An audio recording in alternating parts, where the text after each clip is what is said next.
L'invitation qui n'est jamais arrivée Paris, une nuit d'hiver. Un vent glacial souffle à travers les rues illuminées, portant avec lui des secrets que personne n'ose prononcer. Une femme marche lentement, serrant contre elle un vieux tissu usé, comme un trésor qu'elle refuse d'abandonner. Son regard est rempli d'attente et de douleur. Ce soir, elle aurait dû être entourée d'amour, de rire et de lumière, mais à travers les portes dorées, derrière les éclats de champagne et les promesses d'un avenir radieux, quelqu'un l'a effacée de l'histoire. Comment une vie entière de sacrifices peut-elle être réduite à un silence? Pourquoi son nom a-t-il disparu d'une invitation qui aurait tout changé? Ce qui devait être le plus beau jour d'une famille va bientôt révéler un secret capable de tout détruire. Et quand la vérité éclatera, il sera trop tard. Si cette histoire vous intrigue, abonnez-vous maintenant et laissez un commentaire en nous disant d'où vous regardez. Préparez-vous, ce que vous allez entendre va vous bouleverser. Chapitre 1. La robe et le chemin sans retour. Le vent de novembre balayait les rues pavées de Paris, soulevant des tourbillons de feuilles mortes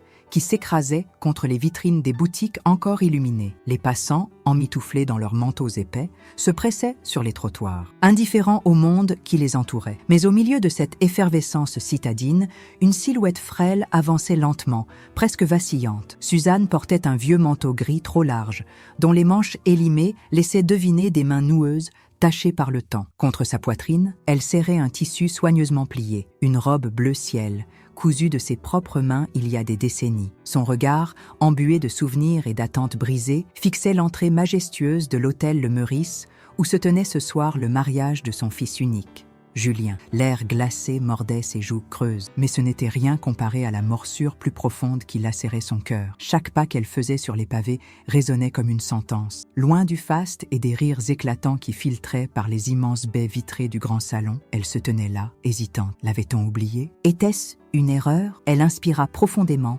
rassemblant tout son courage. « Allez, Suzanne, ce n'est pas le moment de douter. » D'une main tremblante, elle posa ses doigts engourdis sur la anse massive de la porte dorée. Mais à peine avait-elle fait un mouvement qu'une voix sèche l'interrompit. « Madame ?» Un vigile en costume sombre s'était interposé, le regard froid et scrutateur. Il détailla son apparence, les chaussures usées, le col de son manteau légèrement effiloché, les mèches argentées échappant de son chignon défait. Ce regard qu'elle connaissait bien, celui qui, en un instant, reléguait une personne au rang d'invisible. Je suis la mère du marié, Julien Morel. » Sa voix trembla, mais elle se força à sourire, espérant que l'homme comprendrait. « Il suffira de dire mon nom, et tout s'arrangera. » Le vigile haussa un sourcil, visiblement sceptique. Il porta la main à son oreillette et murmura quelques mots avant de lui adresser un regard peu amène. « Vous êtes certaine? Votre nom ne figure pas sur la liste des invités ?» Suzanne sentit son souffle se couper. Comment cela pouvait-il être possible? Julien n'aurait jamais oublié sa propre mère. « Ce doit être une erreur, je n'ai pas reçu mon invitation.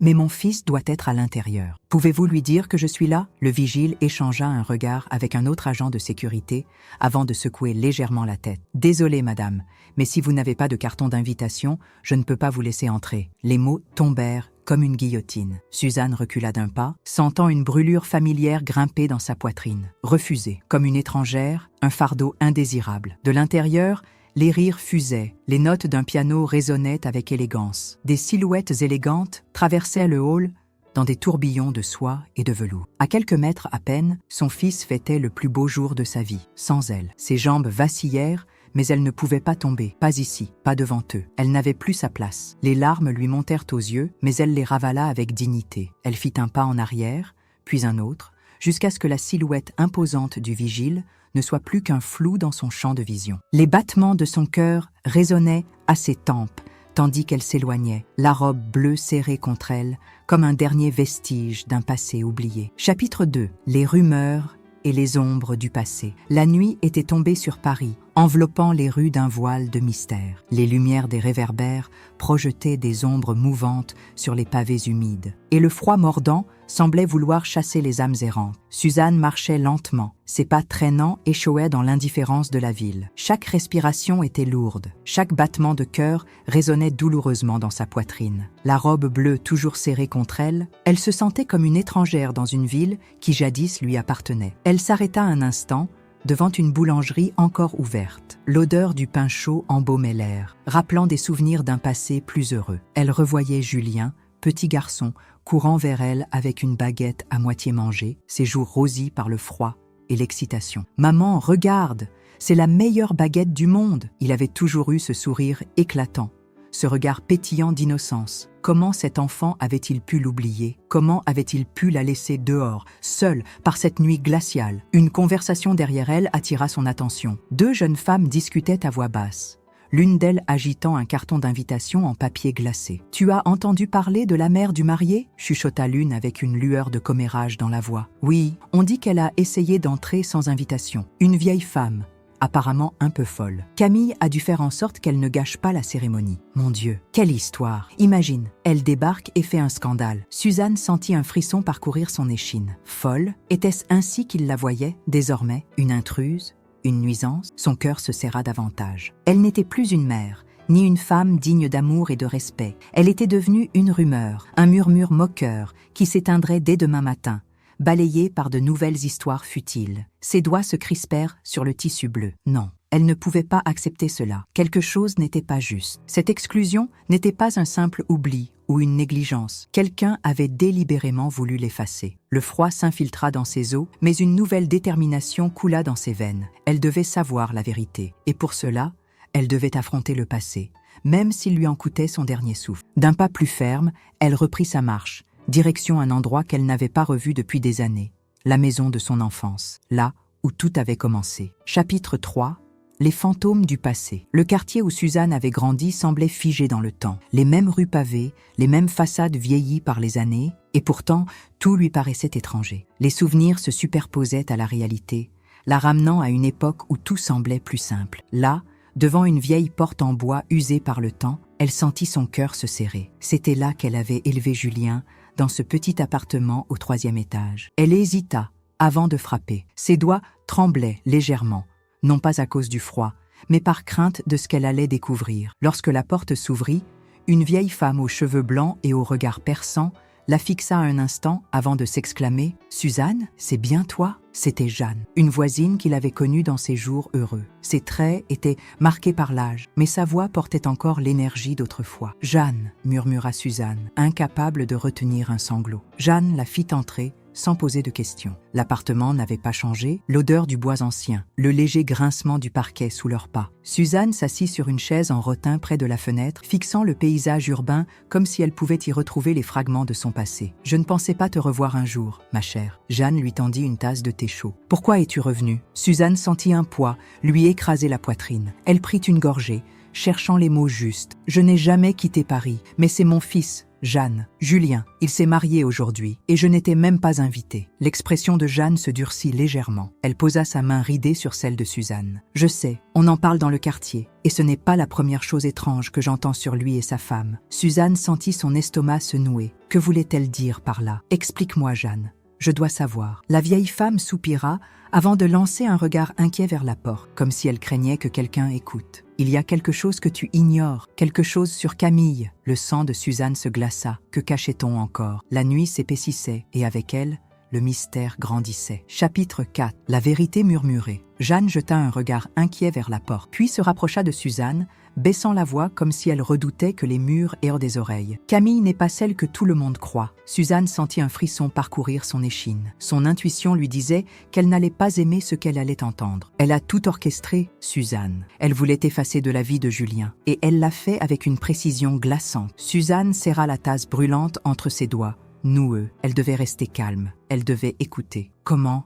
demanda-t-elle d'une voix brisée. Jeanne inspira profondément, ses yeux assombris par la gravité du sujet. Elle a commencé doucement, subtilement. Elle lui envoyait des lettres prétendant être toi, des lettres pleines de reproches, d'indifférence. Elle s'est assurée qu'il ne vienne jamais te voir. Puis, elle a intercepté tes appels, prétextant qu'il était occupé. Petit à petit, elle a bâti une version de toi qui n'avait plus besoin de lui. Une mère distante, froide. Suzanne sentit sa gorge se serrer. Tout prenait un sens désormais. Chaque silence, chaque absence inexpliquée. Son propre fils l'avait cru coupable d'abandon, alors qu'elle n'avait cessé d'attendre un signe de lui. « Et maintenant ?» demanda-t-elle, sa voix tremblante sous l'émotion. Jeanne posa une main rassurante sur la sienne. « Il faut lui dire la vérité. Mais Camille ne te laissera pas faire. Elle a tout à perdre.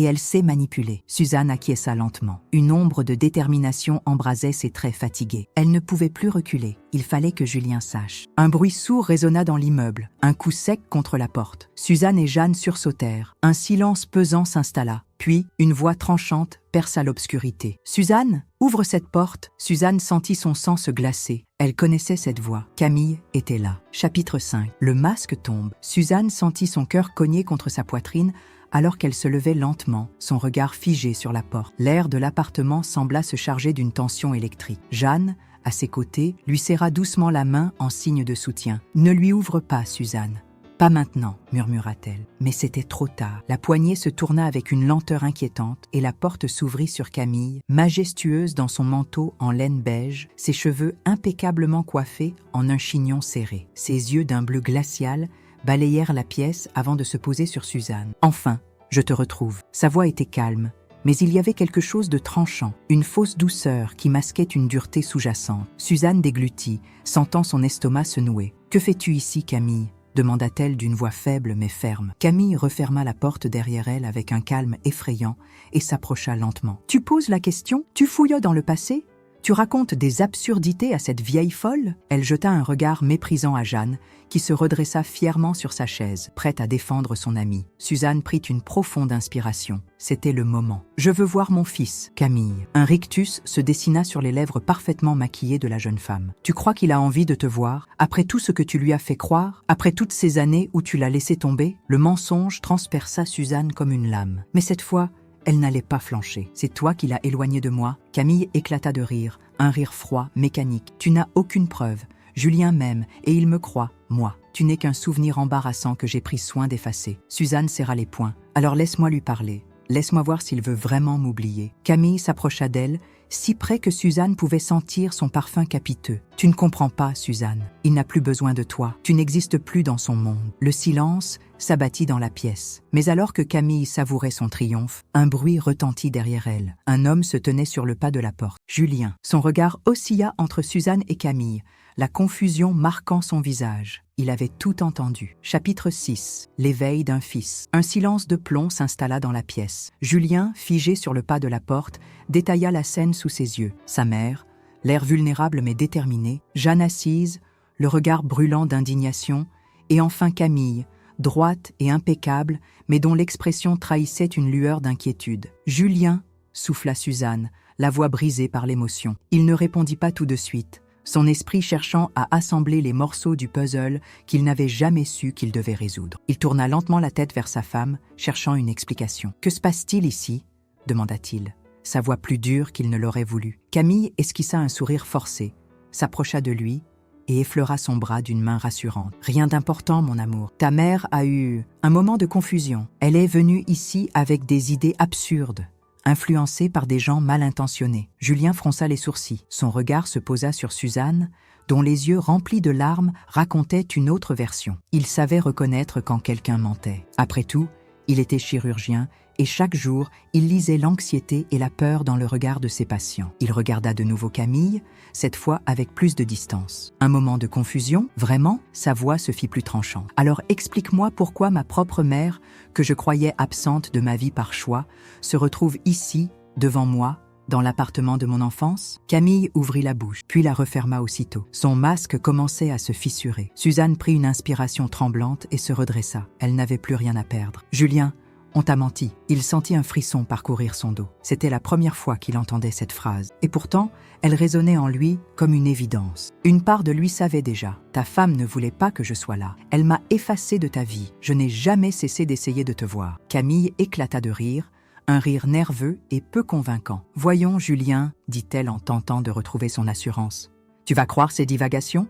Elle est âgée, confuse. C'est normal qu'elle... » « Assez !» La voix de Julien claqua dans l'air comme une gifle. Il recula d'un pas, le regard empli de colère et de doute. Tout son monde venait de basculer. Il fixa Camille, le cœur battant. « Dis-moi la vérité. » Elle resta silencieuse une fraction de seconde, mais dans ce court instant, Julien comprit tout. Elle n'avait plus besoin de parler. Le doute se dissipa en une certitude implacable. Il tourna la tête vers sa mère et fit ce qu'il n'avait pas fait depuis des années. Il s'avança vers elle et prit ses mains dans les siennes. Suzanne, sous le choc, sentit une chaleur réconfortante l'envahir. Son fils venait de la reconnaître enfin. Camille, elle, sentit la panique monter. Elle perdait le contrôle. Chapitre 7. La chute de Camille. Camille sentit son souffle s'accélérer. Jamais elle n'avait envisagé que Julien puisse la remettre en question de cette manière. Jusqu'à présent, elle avait toujours eu une emprise sur lui, une main de velours dissimulant une poigne de fer. Mais cette emprise était en train de s'effriter sous ses yeux. « Julien, tu ne vas pas croire cette femme » lança-t-elle d'une voix tremblante, tentant de garder une contenance. « Je suis ta femme, celle qui t'a toujours soutenue. Tout ce que j'ai fait, c'était pour ton bien. » Julien recula légèrement, sans lâcher la main de sa mère. Son regard était dur, scrutateur, comme s'il cherchait encore une parcelle de vérité derrière les yeux de Camille. Mais il n'y vit que de l'anxiété, une peur grandissante de perdre ce qu'elle avait construit. « Pour mon bien » répéta-t-il avec un rire amer. « Me priver de ma mère sous prétexte que tu savais mieux que moi ce qui était bon, m'éloigner d'elle avec des mensonges, des manipulations ?» Suzanne, toujours en retrait, sentait son cœur battre à un rythme effréné. Elle voyait son fils lutter contre les illusions qu'il avait enchaînées si longtemps. Enfin, il ouvrait les yeux. Camille fit un pas en avant, levant une main tremblante vers Julien. « Je t'aime, Julien. Tu es tout pour moi. Nous avons une vie parfaite ensemble, un avenir radieux, une vie bâtie sur des mensonges. » La coupa-t-il brusquement. Son ton ne laissait aucune place au doute. « Et si tu étais capable de me mentir sur ma propre mère ? Sur quoi d'autre m'as-tu menti ?» Le silence retomba sur la pièce. Jeanne observait la scène avec une satisfaction mal dissimulée. Camille, quant à elle, réalisait qu'elle avait perdu. « Julien, assez !» Il secoua la tête, le regard empli de déception. « Je ne peux plus te faire confiance. » Un instant, Camille resta immobile, ses doigts crispés sur le tissu de son manteau. Puis, comprenant que la bataille était terminée, elle se redressa, retrouvant une parcelle de son arrogance habituelle. « Très bien, si c'est ainsi que tu veux finir notre histoire, soit. Mais ne viens pas pleurer lorsque tu réaliseras que cette femme que tu défends tant ne t'apportera rien d'autre que des regrets. » Elle lança un dernier regard méprisant à Suzanne avant de tourner les talons et de quitter l'appartement, claquant la porte derrière elle. Un silence pesant s'abattit sur la pièce. Julien ferma les yeux un instant, puis les rouvrit pour les poser sur sa mère. Un mélange d'émotions traversait son visage.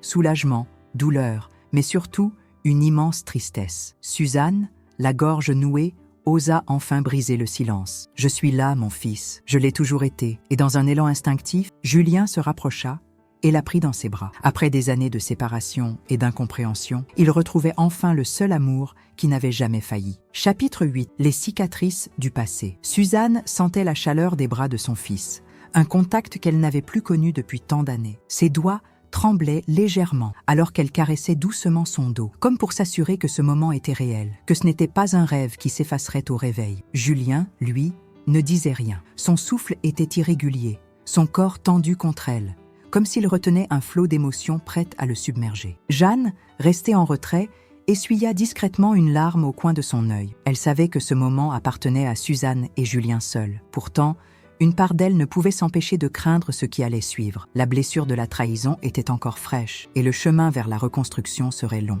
Julien fut le premier à desserrer son étreinte. Il recula d'un pas, baissant légèrement la tête, incapable de soutenir le regard de sa mère. « J'ai été un idiot, maman. » Suzanne sourit tristement, posant une main douce sur sa joue. « Non, mon fils, tu as été manipulé. Tu n'as cru que ce que l'on t'a laissé croire. » Mais Julien secoua la tête avec amertume. « Je n'ai jamais cherché à comprendre. J'ai accepté trop facilement l'idée que tu avais cessé de m'aimer. Et pourtant, au fond de moi, il y avait toujours cette voix qui me disait que quelque chose clochait. » Suzanne sentit son cœur se serrer. Elle savait que la culpabilité allait le ronger. Elle connaissait cette douleur, celle d'avoir perdu des années précieuses à cause d'un mensonge. Pourtant, elle ne voulait pas que leur retrouvaille soit teintée de regrets. Ce qui compte, c'est que nous sommes ici, maintenant. Nous avons encore du temps, Julien. Il releva enfin la tête, cherchant dans les yeux de sa mère une lueur d'espoir. Mais il y vit autre chose, une fatigue profonde, une fragilité qu'il ne lui avait jamais connue. « Maman, tu vas bien ?» demanda-t-il soudain, remarquant à quel point elle semblait frêle. Suzanne hésita un instant, puis détourna les yeux. « Je vais bien, mon chéri, ne t'inquiète pas. » Mais Julien connaissait ce ton. C'était celui des patients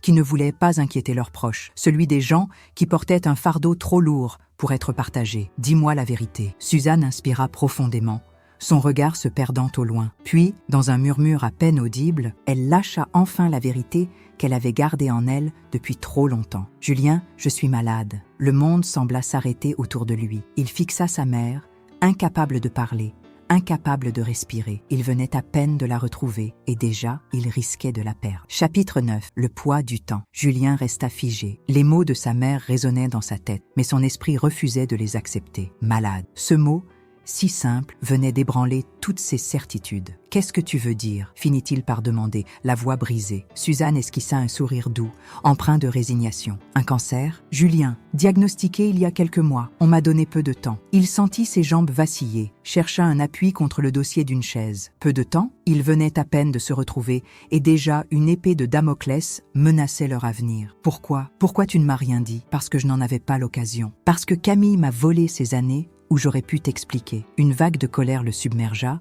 mais elle fut vite balayée par une tristesse infinie. Il avait perdu tant de temps, mais on peut encore essayer quelque chose? Des traitements? Tu es suivi? Suzanne posa sa main sur la sienne, un geste rassurant malgré l'inéluctable. J'ai essayé, j'ai fait tout ce que j'ai pu, mais maintenant, il faut accepter. Je ne veux pas passer le temps qu'il me reste enfermé dans un hôpital. Je veux être avec toi. Julien sentit une larme couler le long de sa joue. Il voulait crier, refuser cette réalité, exiger un miracle. Mais il savait, au fond de lui, que c'était un combat déjà perdu. Alors laisse-moi être là pour toi, comme je n'ai pas su l'être avant. Suzanne serra sa main plus fort. C'est tout ce que je veux. Jeanne, qui avait observé en silence, s'approcha doucement. Vous avez encore du temps. Faites-en quelque chose de précieux. Julien hocha la tête. Il ne savait pas encore comment affronter ce qui allait venir. Mais une chose était certaine. Il ne laisserait plus jamais sa mère affronter cela seul. Chapitre 10. Les jours volés. Les jours qui suivirent furent à la fois doux et amers. Julien, malgré le poids de son travail à l'hôpital, décida de tout mettre en pause pour être aux côtés de sa mère. Il lui restait si peu de temps et chaque instant était précieux. Il voulait rattraper ses années perdues, combler l'absence imposée par les mensonges de Camille. Suzanne, quant à elle, semblait plus sereine. Elle acceptait son sort avec une dignité qui bouleversait son fils. Elle riait plus qu'il ne l'aurait cru possible, savourait chaque instant, chaque promenade au bord de la Seine, chaque café partagé à une terrasse de Montmartre. Elle vivait. Enfin, un après-midi d'hiver, alors qu'il marchait sous les arbres dénudés du jardin du Luxembourg, Suzanne s'arrêta pour observer un groupe d'enfants qui jouaient au ballon. Leur rire emplissait l'air froid d'une chaleur réconfortante. « Je me souviens quand tu étais petit, Julien, » dit-elle doucement. « Tu adorais venir ici. Tu courais partout, sans jamais t'arrêter. Tu voulais toujours aller plus loin, voir ce qu'il y avait au-delà. » Julien sourit tristement. « Et toi ? Tu étais toujours là pour me rattraper quand je tombais. » Suzanne le regarda avec tendresse. « C'est ce que font les mères. Mais aujourd'hui, c'est toi qui me tiens debout. » Il sentit un nœud se former dans sa gorge. Il aurait voulu figer le temps, prolonger ce moment à l'infini, empêcher l'inévitable d'arriver. Mais il savait que ce n'était pas possible. Un soir, alors qu'il dînait dans l'appartement où Suzanne s'était réfugiée après tant d'années d'absence dans la vie de Julien, elle lui prit la main. « Promets-moi quelque chose. » Il hocha doucement la tête, le regard inquiet. « Quand je partirai, ne laisse pas la douleur t'éloigner du monde. Continue d'avancer, Julien. Ne te ferme pas. Aime. Vis. » Julien sentit les larmes monter. Mais il ne voulait pas pleurer, pas devant elle. Il voulait être fort, lui offrir un dernier réconfort. « Je te le promets, maman. » Elle sourit, satisfaite, puis, dans un souffle presque imperceptible, elle ajouta « Et souviens-toi, je serai toujours là. » Cette nuit-là, alors que Paris s'endormait, Julien resta éveillé, observant sa mère assoupie sur le canapé. Il savait que la fin approchait, mais il était prêt à veiller sur elle jusqu'au dernier souffle. Chapitre 11. Le dernier hiver. Les jours s'effilochaient comme un tissu usé, fragile et éphémère. L'hiver avait recouvert Paris d'un manteau blanc, rendant les rues silencieuses, presque irréelles. Julien savait que le temps lui échappait, et chaque matin, il se réveillait avec la crainte de voir s'éteindre la lueur douce dans les yeux de sa mère. Suzanne, malgré la fatigue qui l'alourdissait de jour en jour, conservait un sourire paisible. Elle savourait chaque instant, chaque promenade le long de la Seine, chaque regard échangé avec son fils. Mais son corps trahissait cette tranquillité apparente. Sa respiration se faisait plus courte, ses mains tremblèrent davantage. Pourtant, elle ne se plaignait jamais. Un soir, alors qu'ils étaient assis côte à côte sur le balcon de l'appartement, enveloppés dans de grandes couvertures, Suzanne rompit le silence. « Tu sais, Julien, la vie est comme la Seine. Elle coule, inarrêtable, imprévisible, parfois calme, parfois agitée, mais elle suit toujours son cours. » Julien baissa les yeux vers la ville illuminée, sentant son cœur se serrer. « Je voudrais pouvoir retenir le courant. » Suzanne posa doucement sa main sur celle de son fils. « Non, mon chéri, il faut apprendre à le suivre, à ne pas lutter contre ce qui doit arriver. » Ce soir-là, elle s'endormit plus tôt que d'habitude. Julien la veilla, comme il l'avait promis, écoutant le souffle paisible qui soulevait lentement sa poitrine. Il voulait graver ce moment dans sa mémoire, le garder vivant, à jamais. Mais au matin, un silence plus profond que tous les autres s'abattit sur l'appartement. Suzanne ne se réveilla pas. Julien resta longtemps assis à son chevet, la tenant contre lui, refusant d'accepter que ce moment qu'il redoutait tant était enfin arrivé. Le monde autour de lui continuait de tourner, indifférent à sa douleur. Les voitures klaxonnaient en bas, les passants riaient, les bouquinistes ouvraient leurs étals sur les quais. Mais pour Julien, le temps s'était arrêté. Il glissa une main dans la poche du manteau de sa mère et y trouva un petit carnet jauni. À l'intérieur, des lettres, des pensées griffonnées avec une écriture tremblante et une phrase, répétée plusieurs fois, comme un mantra. « Mon fils, je suis là dans chaque instant que tu vis. » Les larmes coulèrent sans qu'il puisse les retenir. Il serra le carnet contre son cœur, sachant que, malgré tout, elle ne le quitterait jamais vraiment. Chapitre 12. L'écho d'un amour éternel. Le cimetière du Père-Lachaise était couvert d'un fin manteau de givre et le ciel gris pesait lourdement sur Paris. Les silhouettes vêtues de noir avançaient lentement entre les allées silencieuses, leurs pas feutrés sur le sol humide. Julien, debout devant la tombe fraîchement creusée, regardait fixement la pierre grise où était gravé le nom de sa mère, Suzanne Morel, 1952-2023. Il n'avait pas versé une larme depuis cette nuit-là, celle où il l'avait tenue dans ses bras une dernière fois. Mais maintenant, alors que le prêtre prononçait les dernières paroles, une vague d'émotion le submergea. Il serra contre lui le petit carnet jauni qu'il avait trouvé dans son manteau, sentant encore la chaleur des mots qu'elle lui avait laissés. Lorsque tout le monde se dispersa,